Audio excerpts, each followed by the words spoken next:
Okay. So now that we are recording, we can start.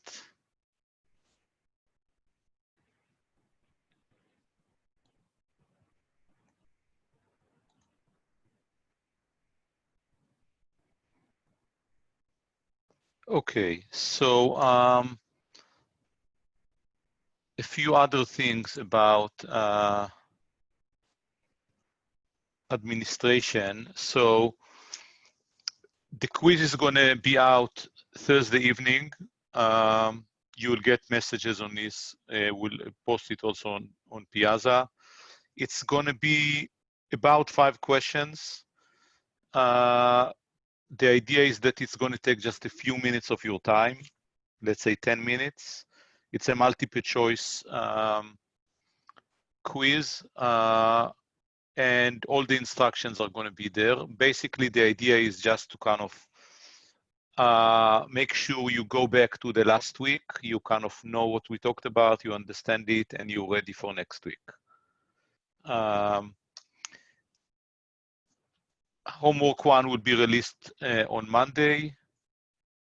Up.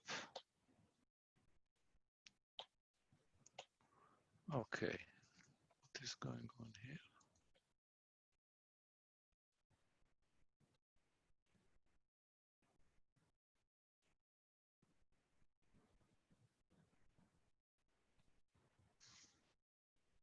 Okay, back to here.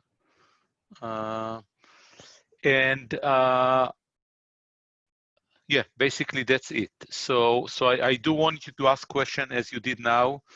Paul everywhere is doing something, but he's not doing everything. So it would be nice if you stop and ask some questions. I'm going to start, in fact, by reminding us what we've done last time. And also, just one comment. So the recordings are already available. So people that want to go back to previous lectures can do it now. Everything is on the website. Okay, so last time we talked about these kind of 3 key things. One, we talked about the importance of the hypothesis space. So we played with this rather simple example of 7 labeled examples. And the lesson was really a general one, as we showed. Basically, the need to make some assumptions on the function we're trying to learn. The second thing we discussed is the expressivity of functions and feature spaces. We talked about this example of blowing up the feature space. In this case, blowing up was just moving from 1 dimension to 2, but that's an important concept.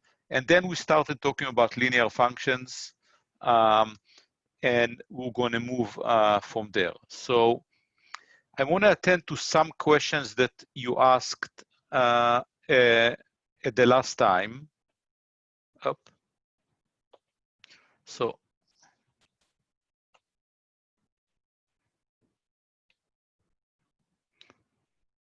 okay, so what is happening here?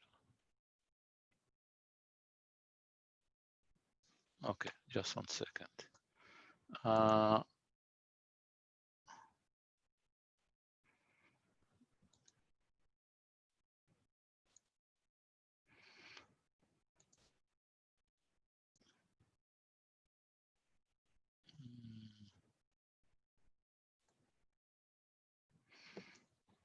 I actually want to attend to questions that you asked last time, and somehow PowerPoint doesn't allow me, so let's do it this way. Hopefully you can see the questions and you can see my answers. Okay, so there was a question about textbook, which I'm going to attend to a little bit later, but I want to attend to 3 other questions. So one question was how to know which labels features to use if there are hundreds. Does it change based on the question? So that's a very good question because it clarifies some potential misunderstanding on terminology.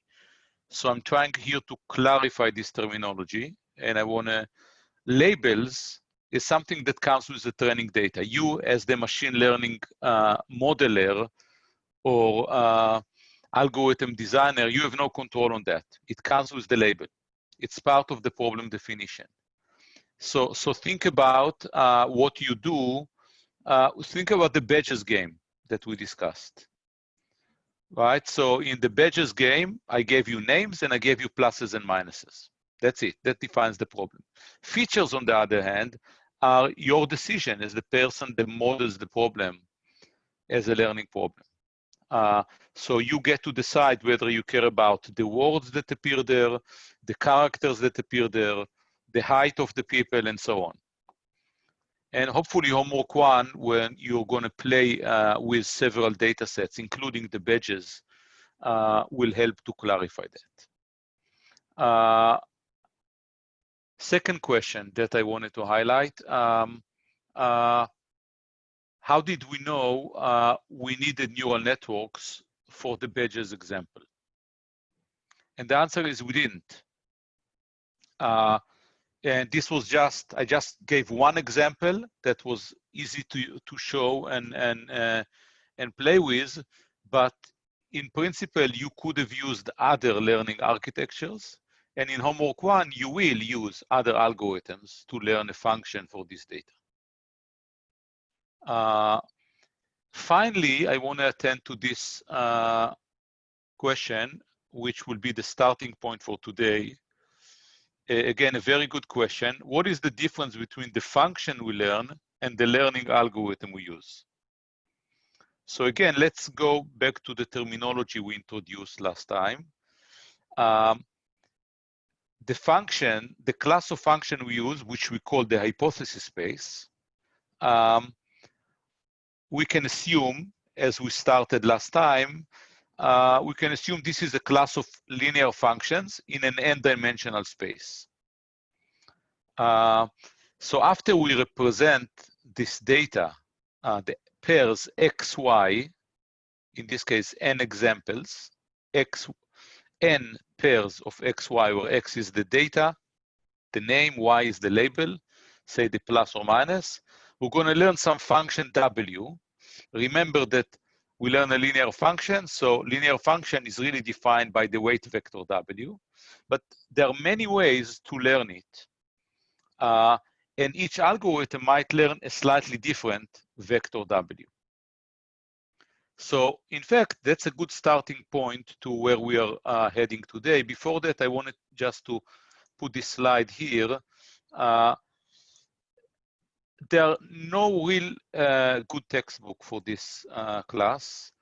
There are some textbooks that I'm listing here that you can consult. We'll put this also on the webpage. I thought it was already on the webpage, but we're going to add it there. Okay, so let's move on. And any other question before I move on?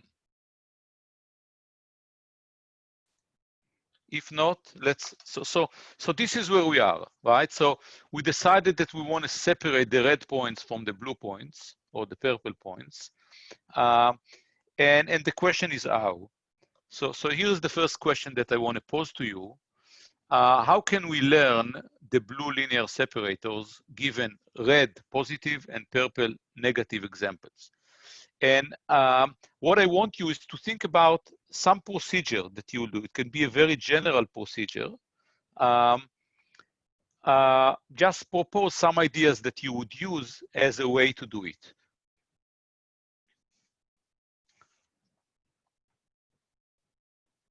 So I'm giving you data. You want eventually to get a linear functions. Okay, so k-nearest neighbor is a learning algorithm, but it's not going to learn a linear separator. Linear regression is coming close, but try, rather than giving me a name, give me a procedure. What would you do in order to learn a linear function?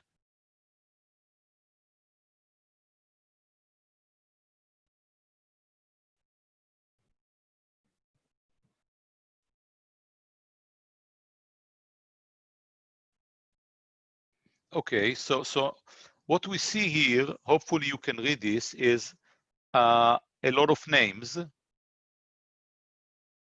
And now I get an interesting answer, which is find a line that minimizes the distance between examples and the line. How should we do this? How can I find a line? What is the procedure that will guide this? That's really what we're after. So let's okay, so we have a lot of names of algorithms sometimes, and we're going to see this. So I want to think about the procedure, and the procedure that I'm after is, I'm going to call it a local search. So I'm going to start with some linear threshold function. Basically, I'm going to guess a set of weights. Once I guess the set of weights, I have this blue line, a line, maybe not necessarily this one. I'm going to see how well we are doing. Is this guess that I have already separates the data well? If it does, I'm done. If it doesn't, I want to correct it somehow. Maybe shift it a little bit, move it a little bit in the space, and see how well I'm doing now, and repeat until I'm converging. So that's going to be the learning process that we're going to run through. Very simple conceptually. Not the only one, as we'll see, but we're even going to see algorithms that directly compute this linear function. So you give me a set of points, I do some computation, and boom, I give you the blue line. But the more typical way that we're going to deal with is that of this local search.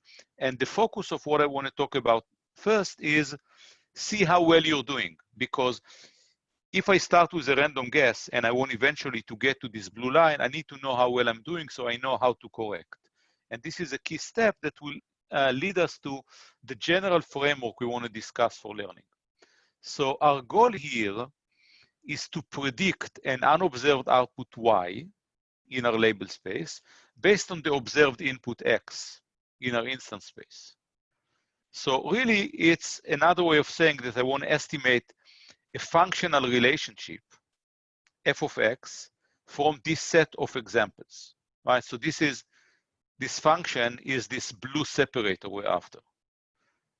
We are only going to talk about classification here, even though the same thing is going to hold for other frameworks. So we are going to care about y being 0 or 1, or later on we're going to change it to -1, 1. And what do we want f to satisfy? That's really a key question here. We want to minimize a notion that we call a risk, which is a capital L function that I call capital L of another function of lowercase l that takes two arguments, f and y, the true label. This risk is going to be defined as the expectation over x comma y of this function. So a lot of notations here. So by e of xy, I mean the expectation with respect to the true distribution over x cross y, labels cross example. And this loss function that I'm talking about here in general is a mapping from y cross y, that is f of x, which is my prediction, cross y, which is the true label, into r, real valued. And this loss function measures how much the prediction of the current model is far from the desired prediction, the gold label, the y. So in this specific case, I gave you a very simple loss function. So this loss function is basically the number of mistakes. I'm using an indicator function here with these brackets to indicate that this function is going to be 0 if f is not equal to y, and 1 if it is equal to y. Or in fact, the other way around. I want it to be 1 if it's not equal to y, and 0 otherwise. So this way, I'm counting the number of mistakes. So that's going to be the general procedure we're going to have. So we want to minimize this risk, where e of xy is the expectation with respect to the true distribution. Now notice that we cannot do this. And the reason we cannot do it, or the key reason we cannot do it, is because we don't know the distribution. if we knew the distribution over x, y, x cross y, then there's no learning here, right? So this is just a side note. Once you know the distribution, you can just predict this way. Again, notation that hopefully you've all seen before, but I'm going to explain it. So if I know the probability of y given x, the label given the data, I can just do the argmax, which means I'm going to go over all possible y's for each x, maybe just two y's, 0 and 1, and choose the most probable one, and I'm done. So this is the best possible prediction once I know the distribution, but this is irrelevant because once I know the distribution, there's no learning problem. So instead, we are going to try to minimize what we call the empirical classification error. By empirical, we mean we're going to base our estimate on the training example. So let's assume I have m training examples here, x, y. I'm going to minimize the average over m of this predicate, the number of mistakes. Now, of course, you can ask the question, why is this good enough? All you've done is you minimize the number of mistakes on the training data. How do you know that this is going to do well on new examples that you've never seen? And that's of course a good question, but it's going to take some time before we address it and give some justification for why that's okay to do, or under what conditions this is okay to do. But for now, that's what we're going to do. We're going to try to optimize on our training data. Now, in general, if I want to minimize the number of mistakes, computationally, this is a hard problem. So it seems very simple. All I have is red examples and purple examples, and I want to minimize, I want to find a linear separator that minimizes the number of purples that go to the red side and plus the number of red that go to the purple side. This is a computationally hard problem, and we're not going to try to solve it, therefore. Instead, what we're going to do is we're going to minimize a new function. It's going to be a convex upper bound of the real classification that we care about, the real number of mistakes. And the reason we want to do it this way is because once we have a convex upper bound of this real classification error function, we can, the computation becomes much easier. So basically, what we justify now is why most of learning today is viewed as an optimization problem. We define a loss function. As I said, it measures how far the prediction f of x is from the desired y. Sometimes people think about it as the penalty that you get, that the classifier gets on a given example. And then I'm going to optimize this loss function. Now, there are many, many loss functions that we can think about. As I said, the first one is a misclassification error, which we also call 0-1 loss. The reason we call it 0-1 because it takes only two values. The loss function is 0 if f of x is equal to y, and it's 1 otherwise. So it really counts the number of mistakes. I can also think about a square loss function. So I'm going to measure the distance between f of x minus f of x and y square. So it's a function that could look something like this. And I can think about many other. For example, an input independent loss. So the loss is 0 if f of x is equal to y, and it's some function c of x otherwise. So it depends on the input. The real issue is that I want to deal with a continuous convex function as a way to measure the loss because it allows for a simple optimization problem. And as I said, there are many, many loss functions, and I want to give a few examples now. I'm not going to go over everything that is in these slides, but there are a few important concepts here. So first of all, you can see here the 0-1 loss. The 0-1 loss is really this step function that you see here in black. Now, what is the notation I'm using here? So first of all, f of x is my prediction. It's going to be a real valued function. So even though I care about whether it's positive or negative, I'm going to output a real valued function. The y, the correct value, in this case is I'm going to move to call it -1, 1 rather than 0, 1, because it's going to help me define this notation. Now, what is this axis here, the z-axis? The z-axis in most cases is going to be this product, y f of x. And this is something that we want to get used to. What is the semantics of y f of x? Let's think about it this way. So if f of x is positive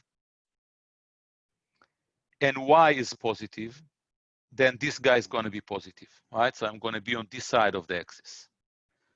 If f of x is negative and y is negative, the product is also positive. So I'm also going to be on this side of the z-axis, which basically means that if f of x agrees on the sign with y, I'm on this side of the z-axis. So this is the good side. On the other hand, if y and f of x have different signs, that is, if f of x is negative, but the label y is +1, or f of x is positive, but y, the label is negative, in both these cases, I'm going to be on this side, right? So y f of x is going to be negative. So that's bad. So this side means I made a mistake. This side means I'm good. And therefore, the black loss function represents this perfectly. So when I'm on the left side, I'm getting a penalty of 1. When I'm on the right side, I'm getting a penalty of 0. I'm good. Let's look at one other loss function. Let's look at the hinge loss. Now, by the way, here you get a formal definition of what I just said. So just think a little bit about it and convince yourself that indeed this function here is what's plotted here in the black line.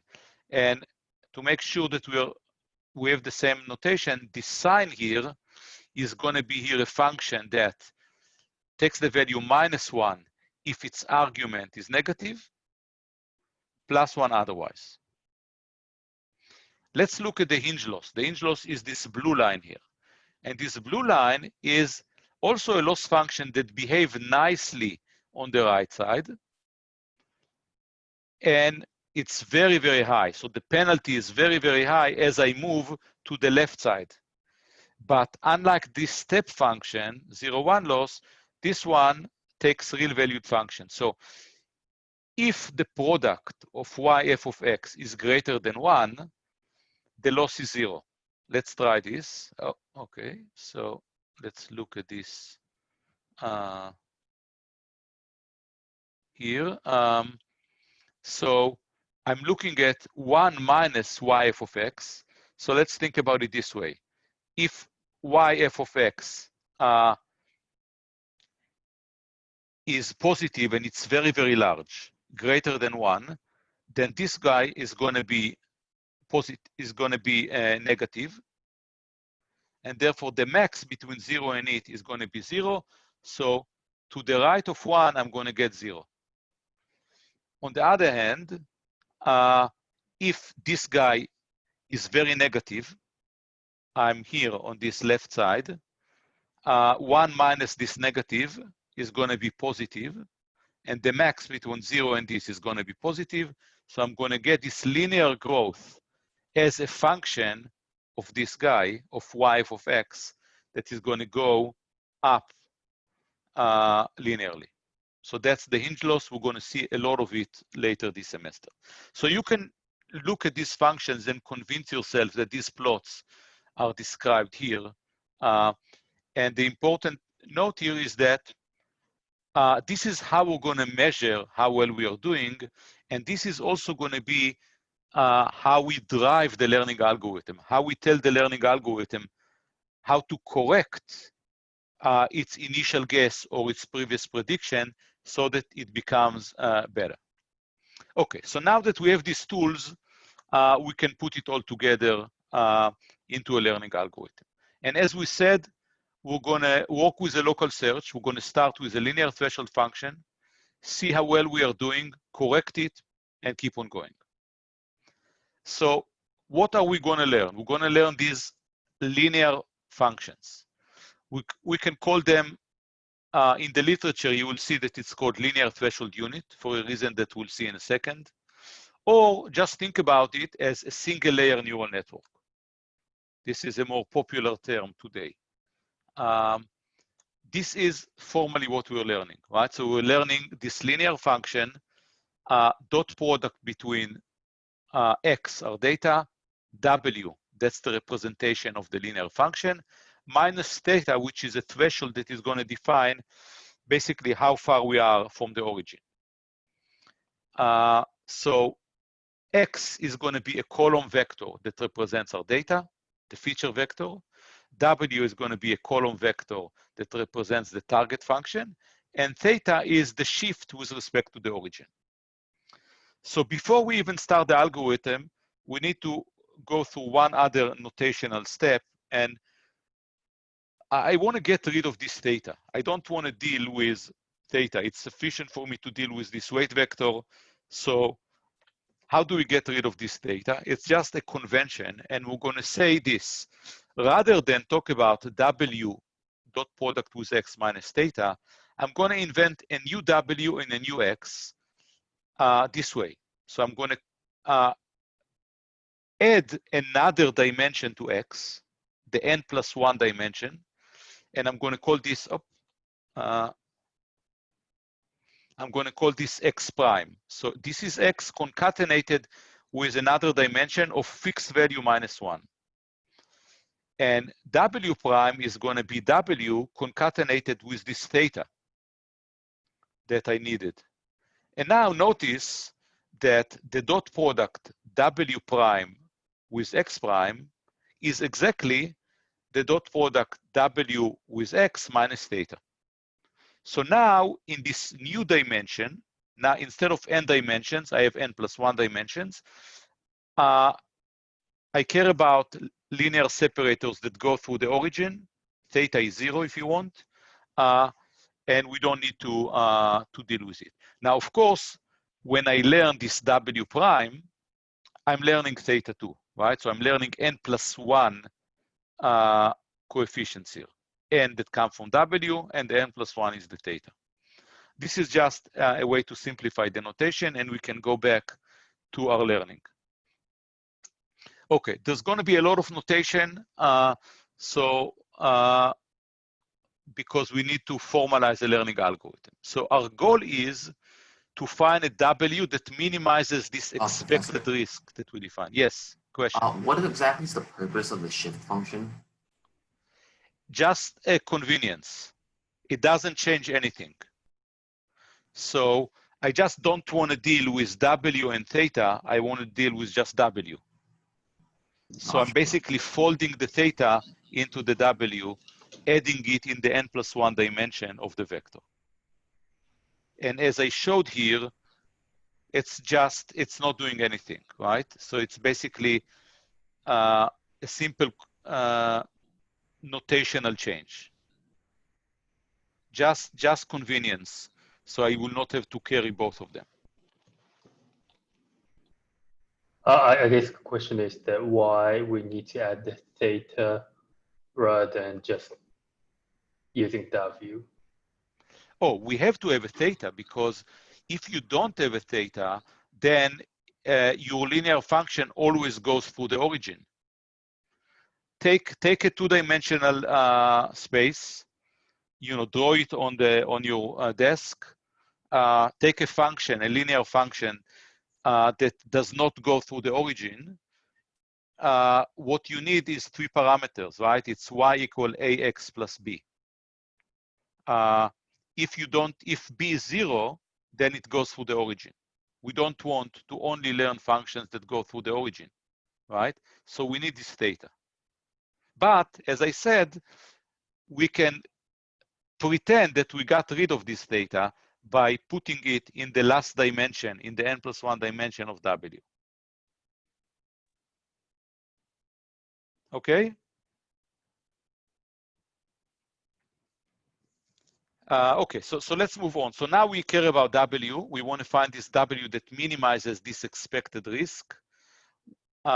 Notice that I changed my convention, my notation a little bit now. E is going to be my risk. You can also think about it as error. And my loss is going to be Q. Now notice that Q is a function of X, Y, and W. Right? So give me X, give me W. I know what is the prediction of the function, and then I look at it relative to Y. That's why the loss is a function of X, W, and Y. On the other hand, the risk or the error is just a function of W because I already did the expectation relative to X and Y. So it's just a function of my weight vector, the target function. So as we said, we are going to approximate this risk or error using the finite training set. So it's going to be this, the average of the sum of the loss over all our M examples. And we want to find this minimum. So going back to your calculus, hopefully everything is fresh now once you've done homework 0. How do we find this minimum function? We're going to use gradient descent algorithm. What is this gradient descent algorithm? We successively compute estimates WT, where T here is the time or the number of iterations of the optimal parameter W. So I'm going to have some WT, and in order to compute WT plus 1, the next version of W, I'm going to subtract the gradient of the error, which means I'm going to subtract this approximation, the average of the gradients of the loss function, right? So gradient is a linear operator, so I can put this gradient of E into this linear sum and put it next to the loss function. That's basically what we're going to do here. Okay. So geometrically, what am I doing here? So I have W. These are the weight vectors that I have. And as a function of W, I have the error or the risk, E of W. Let's assume that the curves look something like this. So I want to find a local minimum function, and I'm going to do it using gradient descent. So essentially, for each W, I have some value of the error. And let's assume this was my initial guess here. I want to go in the direction of minimizing this function. So I'm going to compute the gradient at each point and go in the opposite direction. So I'm going to go down in the negative direction of the gradient until I converge. That's basically the algorithm, right? So I'm fixing my set of examples. I'm looking at this function E, and at each step, I'm going to modify the weight vector so that it goes in this direction. I need to decide which loss function to use, right? So, and given that we're using these linear threshold units, I'm going to choose today to use the loss function, perhaps the simplest loss function we can use, which is called LMS, least mean square, or L2. Most of you hopefully have seen this before. And this is the definition of the loss function. So Q of X, Y, and W is W dot product with X minus Y all square. And I'm putting here a half. You probably realize that the half doesn't matter, whether the loss is half of this or twice of this. It doesn't matter. It guides the learning in the same way, but it's convenient to put here the half for later on, as you'll see, when we differentiate this function. Okay, so now I can describe the algorithm. To describe the algorithm, I need to introduce some more notation.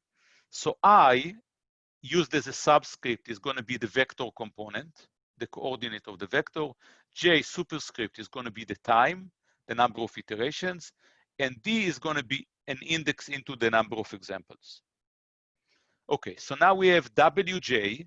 Remember that this is the jth version of W, right? Iteration number J is the current weight vector we have.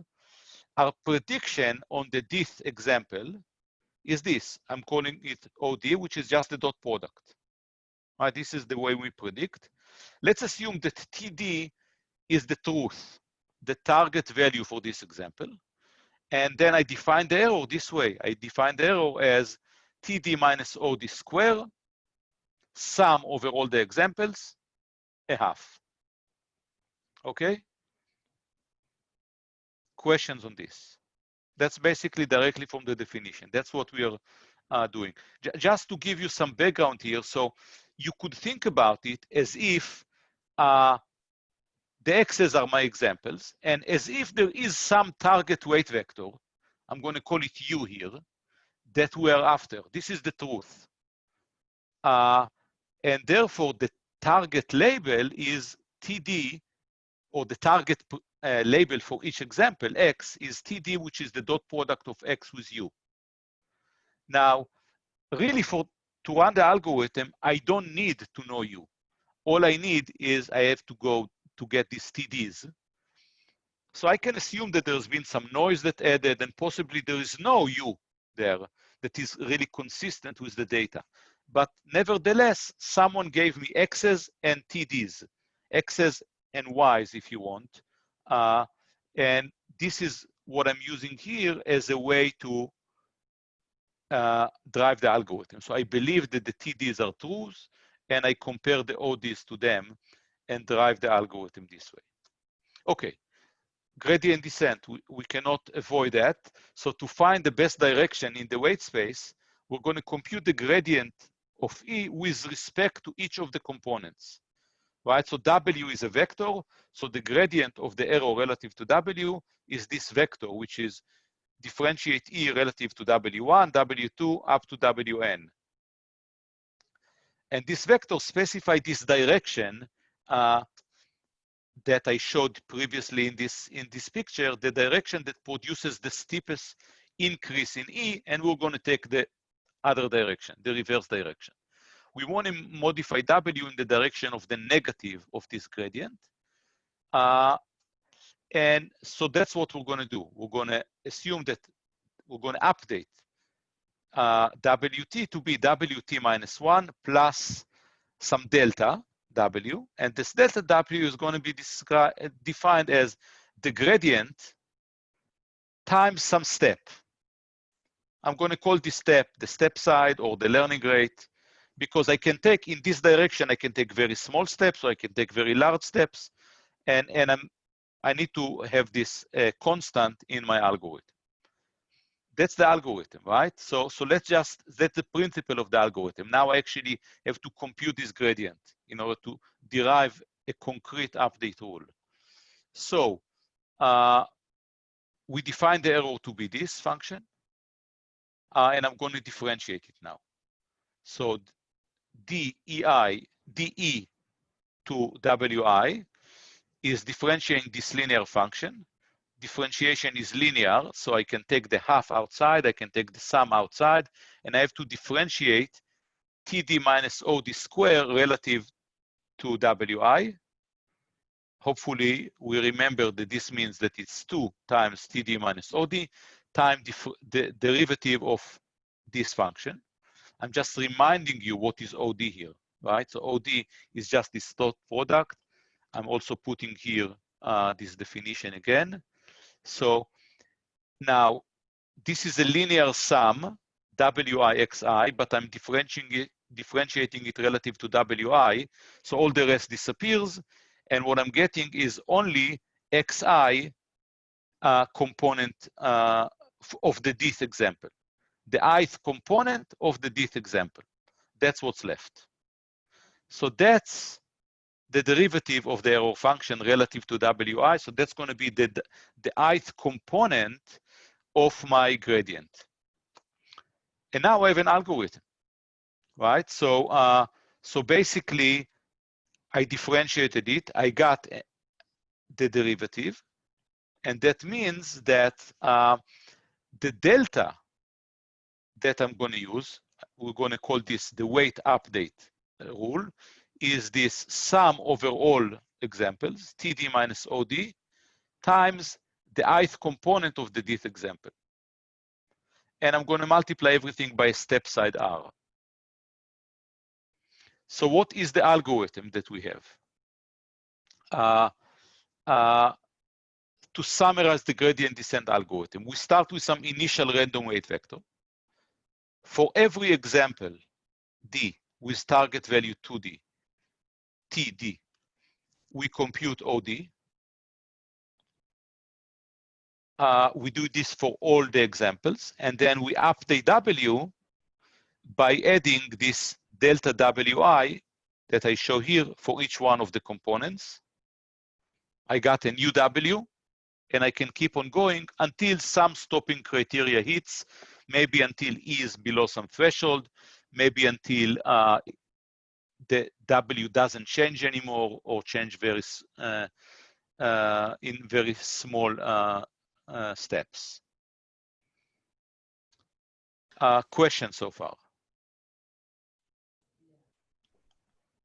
So let me make 2 comments before I actually open it again for questions. So one comment is that this algorithm is nice in the sense that it always converges. So it always converges to a local minimum of the error function if you take small enough steps.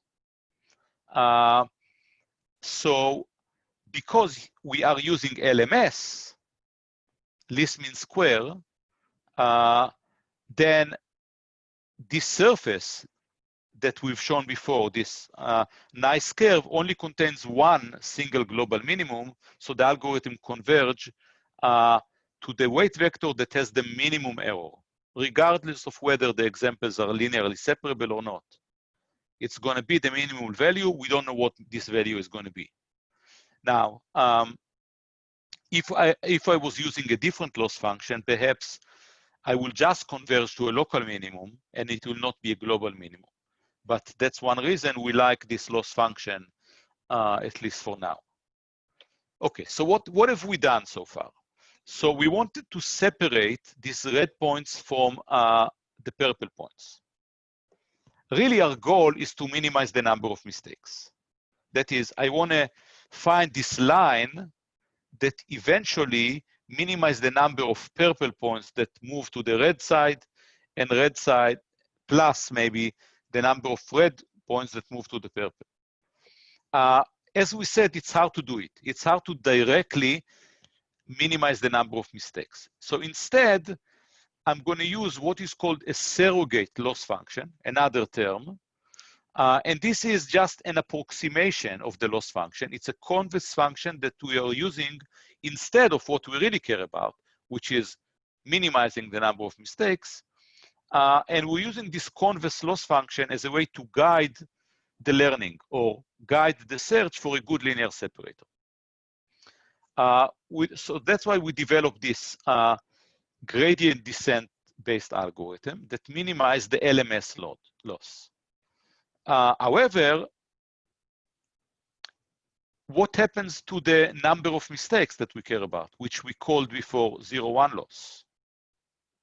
So let's stop and think a little bit about it, and I'm going to ask you a question. So given the training set, we run algorithm 1 that we just gave. What will happen to the LMS loss and to the number of mistakes? And in both cases, I want to know this as a function of the number of iterations. So let's see what you guys think about these options.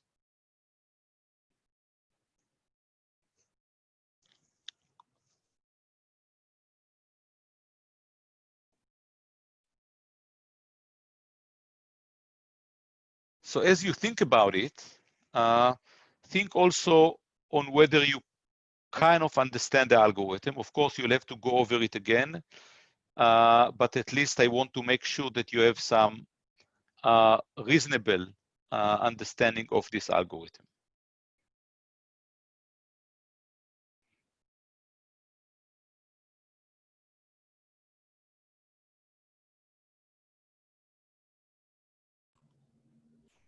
Is this also assuming that we don't overshoot? So I'm assuming that you chose a good learning rate or a good step size, right? So let's assume we know what we are doing. And this is a very good question because often we have to do something in addition to running the algorithm in order to choose the right step size. But let's assume we know how to do it. So the options that I have,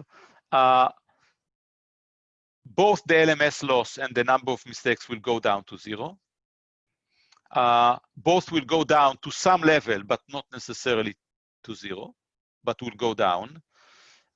C is the LMS will go down and converge to something, but we don't know anything about the number of mistakes. D is the number of mistakes is going to go down, but we don't know what will happen to the LMS, or none of the above. Maybe you have another option. So I see that some of you have not responded because we have a lot more people online than people responding. So please respond. Professor, Think about it. We'll take a few more seconds. Yeah, question. what is the number of mistakes? What does it mean? The number of mistakes, what does it mean? So I'm assuming that there is some truth. There is a true function that knows which examples are red and which examples are purple, right? In fact, I showed it to you. By coloring the examples this way, I know the truth, right? So when I drew this blue line here, let's see. So the blue line has a lot of red examples on its left side, but it has 2 red examples on the other side. So that's 2 mistakes. And it has 2 purple examples on the red side. So that's 2 mistakes. So altogether, I have 4 mistakes. So you can try to find a line that has less mistakes, but maybe your algorithm will find a line that has more mistakes, like the red line here. So the number of mistakes is a well-defined notion once I have a labeled data set. All right, so I gave you a labeled data set, you gave me a function, and we can check whether your function agrees with the labels or makes mistakes. Thank you, makes sense. Thank you. Okay, so let's see. So still not all of you responded, but let's see what you think. So most of you think that the LMS will go down and converge, and we don't know about the number of mistakes. And unfortunately, that's the right answer, because what we have a guarantee, a mathematical truth, is that the LMS is going to go down and converge. And unfortunately, even though we care about the number of mistakes, who cares about the LMS really? We don't know anything rigorous to say about the number of mistakes here. Let's take an example here. So okay, so what I did here is I used data, in fact the badges data, but I did some relabeling, or a lot of relabeling, because the original function that we gave you in the first lecture was way too simple. We can't really show things if everything is too simple, and every simple algorithm that you will try will just get everything. So we relabeled it. In fact, you're going to see a relabeling of this function also in homework 1. So the data is going to be a set of names, but the labels are going to be different, because otherwise it will not be interesting. So then what I do here is I plotted the loss function. In fact, what I did is I plotted the normalized loss function. I averaged it by the number of examples because I want to see a number between 0 and 1. So this is the loss, and you see that it starts at, with some random guess around 0.8 something. And rather quickly, already in 100 examples, 100 epochs really, which is a little bit more than 100 examples, it gets very close to 0. So relatively quickly, because still it's a pretty easy data set, we we converge. So now we knew that it's going to go down because we ran an algorithm whose sole purpose was to bring down the LMS. We also knew that it's going to converge to something. We did not know that it's going to converge to 0. And in general, it will not converge to 0. In this case, it converges to 0, as I put here in the comment on the side, because I used an expressive model. In fact, I did not use a linear neural network, a single layer neural network. I used 3-layer one. So that's expressive enough for this data, and the LMS goes to 0. However, the 0-1 loss did not go to 0. In fact, we are actually making quite a few mistakes on this data set. Right? So it also is pretty fixed because, and one reason it's pretty fixed is because we kind of stopped training at some point because the LMS was close to 0. So the hypothesis, the W, did not change a lot. And therefore, the number of mistakes also did not change a lot.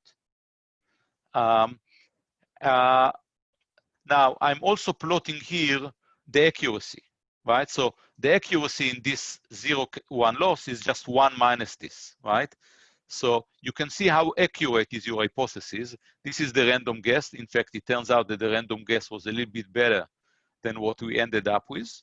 And we are doing something like, 65% or something like this at the end. Not so good.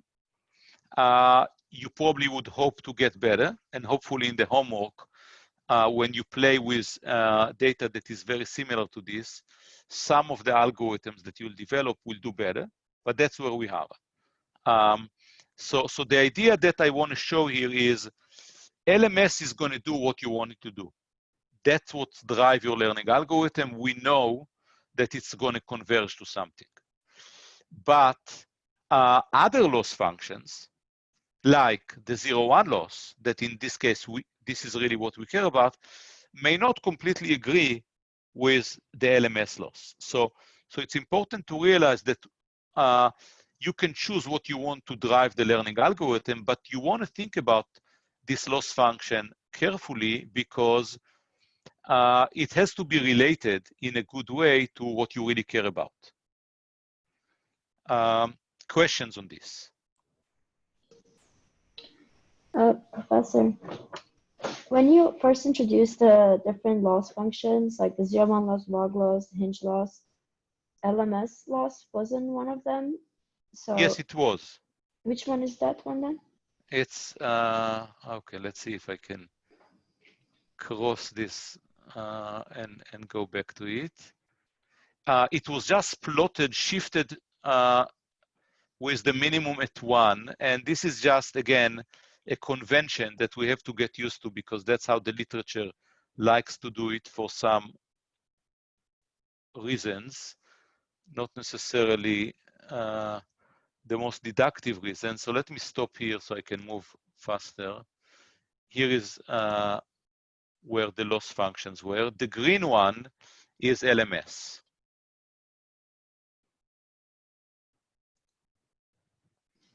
Okay, so this is the square loss, 1 minus f of x square. Okay. The green curve here. Now I shifted it to 1, so it looks more similar. It has the minimum in the same point as the hinge loss, because that's how people like it to be. And in order to shift it from to have the minimum at 1, I had to change the definition of the z-axis. So think a little bit about it, and you will see that that's correct.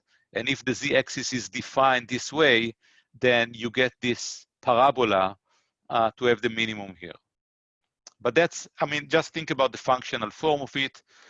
You have a minimum at 1 point, and as f of x goes away from y, either goes away to be bigger or goes the way to be smaller, the loss function grows, so you lose more, right? So you don't lose here where f of x is about y, and you lose more and more as f of x is farther away from y.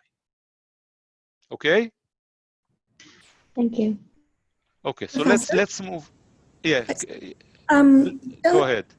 doesn't the value of your minimum loss depend on on your initial random guess? Because you can always converge at a local min, but that's not necessarily the minimum of your loss function, right? Or my Yes and no. So first, very true. Every behavior of this learning algorithm is gonna be influenced by my initial guess. However, and we're gonna point this a little bit later. However, because I'm using LMS, it's gonna converge to the local minimum. Irrespective of where I started, it's gonna take more time if I didn't start right. It's gonna take less time if I started from a good place, but it's gonna converge because it has only one minimum. And that's a nice property of this algorithm, right? So of this loss function, right? I chose the loss function in a good way to guarantee that it has a single global minimum. Okay, so that's what we did, right? So we talked about this algorithm, we called it gradient descent, and remember that this is the loss function, right? So this is the update rule. So I'm updating W, in this case, I'm writing it just for the ith coordinate of W as TD minus OD times the ith component, the ith feature of the dth example, and I'm summing over all the data points. So every step, every update that I made to the weight vector depends on all the data. Okay, that's an important thing to realize. And now we're going to move to algorithm 2. And I'm going to call this algorithm the incremental gradient descent. It's called now the stochastic gradient descent. And the update rule is now delta W I is TD minus OD times XID, the ith component of the dth example, the ith feature of the dth example, again, times R. What is the difference between this algorithm and the previous one? Think a little bit. This is the difference. I dropped the averaging operation. Instead of averaging the gradient of the loss over the complete training set, now I'm just choosing an example. It's the dth example at random. And I'm updating W based on it. So again, before I use the sum here, every change that I made to the W, to the weight vector, was based on all the data. Now I'm not doing it. I'm just choosing an example and I'm updating. Other than that, it's the same algorithm.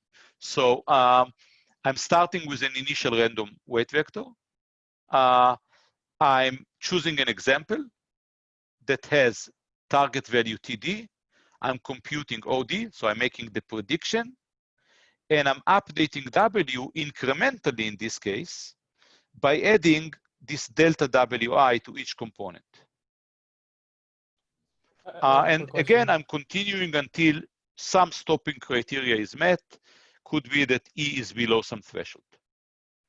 And again, I want to remind you what I'm doing here. So this is a lot more efficient, right? I don't need for every change to W to touch all the million examples that I have, perhaps. But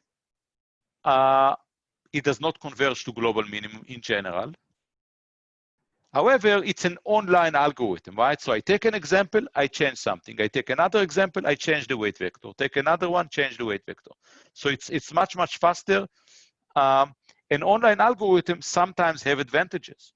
For example, perhaps I don't need all the examples. Maybe after 200 examples, I'm actually done. I'm not going to make more changes or not more significant changes to W. Why should I average every time on all my data? And also you can think about this algorithm running in a streaming fashion. So I don't have all the data. Data is just coming. So this stochastic gradient descent I can compute in this environment. Now, in practice, people will never run it really stochastically, really on a single example, but rather they'll run it on small batches. So they'll choose 16 examples randomly and compute the standard gradient descent algorithm on these 16 examples. So they'll average over the 16 examples and then update, and then choose another 16 and do it again. So rather than single examples, they'll run it in small batches. And the idea is that we want to have somewhat more stable estimation of this gradient, because just one example could be very noisy. Another thing that we want to do often is to change R. So far, R, the learning rate or the step size here was fixed. In principle, we want to change it, and there are procedures to changing it so that it guarantees that we'll actually converge.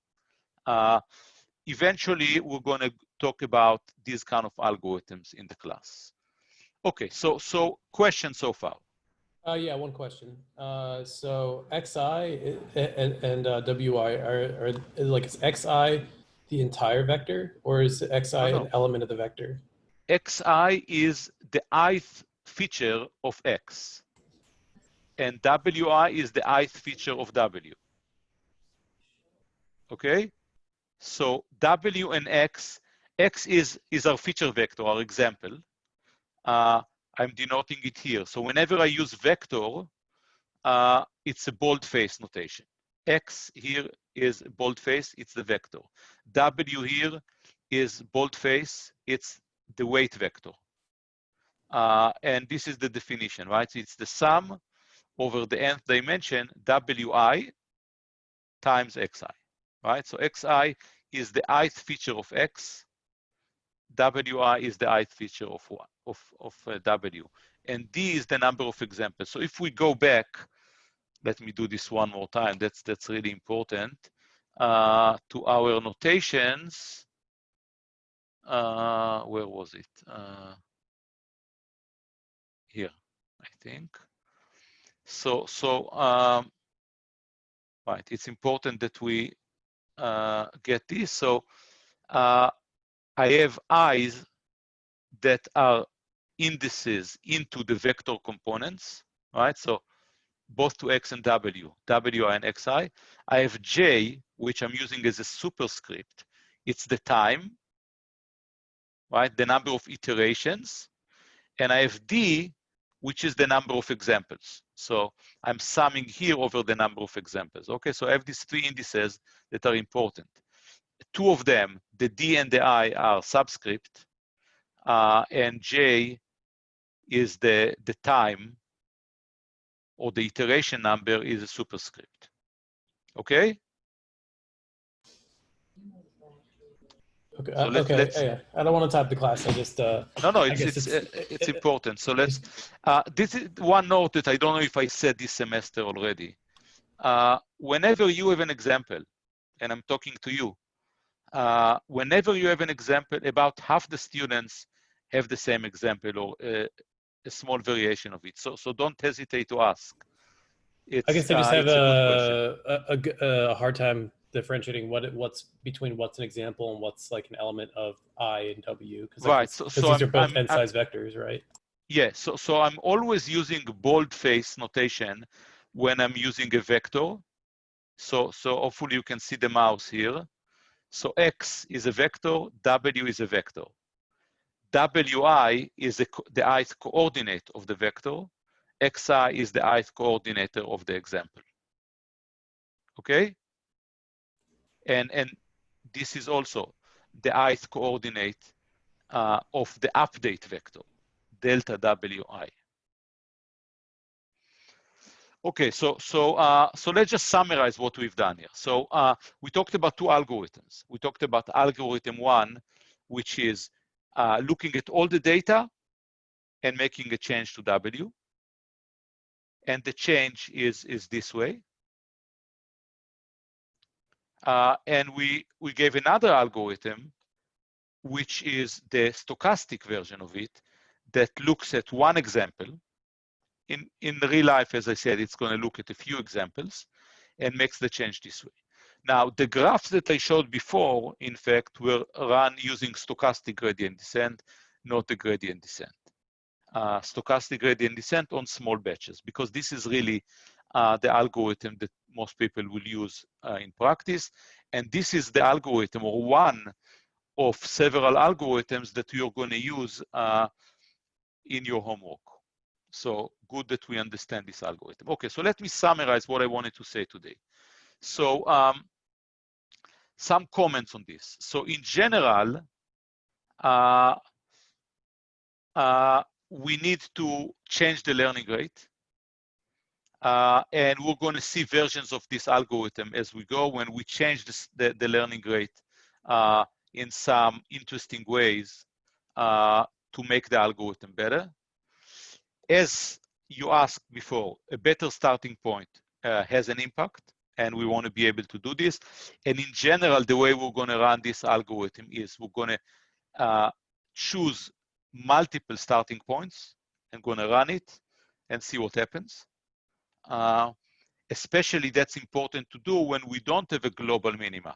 If you have multiple local minima, each starting point could result in a different minimum, right? And therefore you want to try it multiple times. Now, the gradient descent and stochastic gradient version that we introduced now are very simple algorithms. Hopefully, once you go beyond the notation, you would agree with that. But they're very important learning algorithms. So essentially, all the algorithms, or most of the algorithms we're going to see in the class, with a key exception of what we're going to see next week, are going to be versions of this. In particular, all neural network learning algorithms are a version of this algorithm. So if you came to learn about neural network, you learned today about the key learning algorithm for neural networks. We ran it only on a single layer neural network because running it on multiple layers or other complex architecture is going to involve a few more issues. We're going to get to it later. But essentially, this algorithm, with some bells and whistles and some changes in the loss functions, are going to be the algorithms that you're going to run for all neural networks. Okay, so I want to finish with a few other comments. So computational issues. Again, we are computer scientists. We want to think a little bit about some computational issues. And one important issue is sample complexity, which is how many examples do we need in order to learn? So it's going to take us some time before we can say something semi-rigorous about it. But I just want to give you a hint. So suppose we know that we want our linear threshold unit to have an error rate less than epsilon. Epsilon is going to be, say, 10%, 0.1. And I want to make sure that this happens with high probability, because you cannot guarantee that it will be less than 10% error, but you can tell me with 90% probability it's going to be less than 10% error. So how many examples do I need to see so that with high probability, my error is going to be small? It turns out that we can derive expression for this, and the expression here is this. So without caring too much about the functional form, I want to attend to a few things. One is it goes up with n, the dimensionality. More dimensions, more examples you have to see. Hopefully that makes sense. It goes up with 1 over epsilon. So if you want to be very accurate, you're going to have to see more examples. And it goes up also with 1 over delta, but not as fast as with 1 over epsilon. It's just logarithmic in 1 over delta. So if you want to have high probability that it's going to be good, you're going to pay with more examples. So this is something that we're going to justify a little bit later in the semester, but hopefully it gives you the idea that, one, we will be able to say something about it, about the number of examples required to achieve a certain quality of the learning algorithm, and that these are the interesting complexity parameters: the dimension, the accuracy, and the confidence that we're going to see this accuracy. Now, we can also say something about efficiency of computation. So one can show that there are polynomial time algorithms. Now, most of you hopefully have seen a theory of computation class. You know that the distinction between exponential time and polynomial time is important, even when you have a lot of time today to run algorithms on huge number of GPUs. Still, the difference between polynomial and exponential is important. So there are polynomial algorithms for finding consistent linear functions if they exist. And in fact, we even know that if we run this algorithm in online, the time it's going to take is going to be inversely proportional to the margin. We're going to talk about the notion of margin later this semester, but the intuition is margin is how far the examples are from the true linear separators, because that defines the difficulty of the problem. If there is a linear separator and all the pluses and minuses are very far from it, it's an easy problem. If the pluses and minuses are very close to the linear separator, then it's hard to find where to place the linear separator. It's going to take more time, and this is going to affect the computational cost of your learning algorithm. So these are issues that you can understand now, but we're going to talk about them a little bit later. Finally, I want to say that there are many, many other learning algorithms that are going to do the same thing as what we've done today with stochastic gradient descent and gradient descent. We're going to talk about some of them. Specifically, we're going to talk about perceptrons. We're going to talk about linear logistic regression and SVM, and we're going to talk about some probabilistic method. All of them, in fact, learn exactly the same type of hypothesis space, but in different ways. Okay, so let me finish today. I want some feedback on today's lecture. So please say something, ask. Dense is right. That's where we are. So there's a lot of notation. Hopefully you will have a few days now to digest this and ask questions.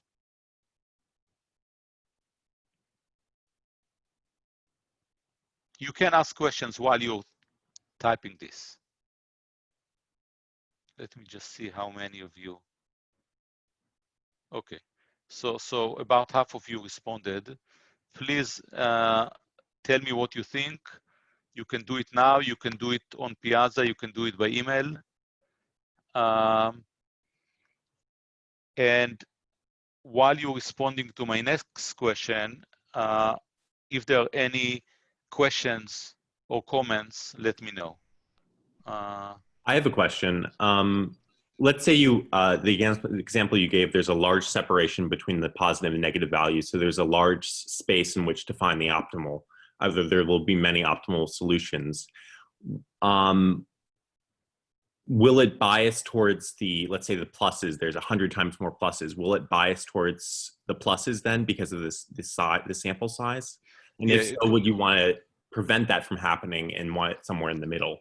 Great question. Yeah. So let's make this assumption that you've just made, where really the pluses are here and the minuses are all far away from it. So there are many ways to separate the data. How do we choose which one will separate the data? And of course, the balance of the data set is going to influence it. So if we have a lot more positive or a lot more negative, that's going to change. And we'll have to take care of these things. And we'll have to, and we can do different things. Maybe you care more about mistakes on positive examples than you care about mistakes on negative examples. So you want to do something to your learning algorithm so that this will help. Okay, so I see that many of you had difficulties today. I will be very happy to get more concrete feedback on what's easy, what's hard, what you didn't get, so that this line will improve and go down, or the histogram will go down. Please send me comments. You can also send comments on Piazza. last chance to say something now. So I think that it was kind of a lot of equations. We're trying to get some conceptual things, but what might help is if there were some concrete examples as we kind of move through the equations to digest the complexity of them. And the graphs that we showed were not sufficient for that. Or maybe just like in terms of when you have like the graphs and then maybe a subset of the data sets and the correlation. I don't know. I'm just trying to think of ways to, because like my main thing, and this is just speaking for me, was D as an example of like D being the features, like how to derive some of the W's from XI, like you're given XI or you're given X and the features, and kind of what are some examples of those data sets from the actual graphs. I don't know if that makes sense. Yeah, okay. So you know, in general, you will have to get used to the math because algorithms are written in math. And this notation is something that you guys will have to kind of go through and get used to, because not everything can be written, you know, just with examples. But yeah, okay, we will try to think about more examples.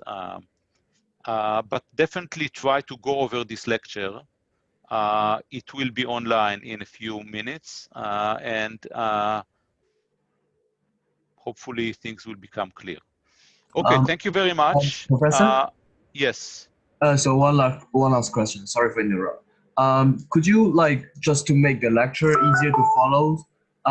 Could there be like a sign reading before the lecture so that we expect what content like and like what algorithm will be discussed in the lecture? Like just make things easier. The slides are out. Go before the lecture.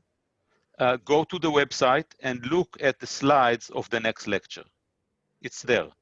Okay, sure. So please definitely read it. I'm expecting that people have looked at it before, so that things will be less of a surprise when I show it and discuss it in class.